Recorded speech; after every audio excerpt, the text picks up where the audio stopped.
26 தமிழக முதலமைச்சராக எடப்பாடி பழனிசாமி வருவாரா வரமாட்டாரா என்பது குறித்து என் தேவநாயக கர்த்தர் கடவுள் என்னிடம் குறித்திருக்கிற இப்போ நீங்கள் கேளுங்கள். 8/1/2026 என்று என்னிடம் என் தேவநாயக கர்த்தர் கடவுள் குறித்திருக்கிற தரிசனத்தை இப்போ நீங்கள் கேளுங்கள்.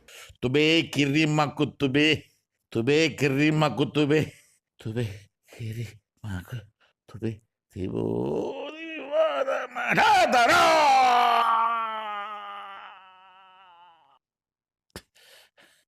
ஆதியிலே அதிக பாவங்கள் செய்தவன்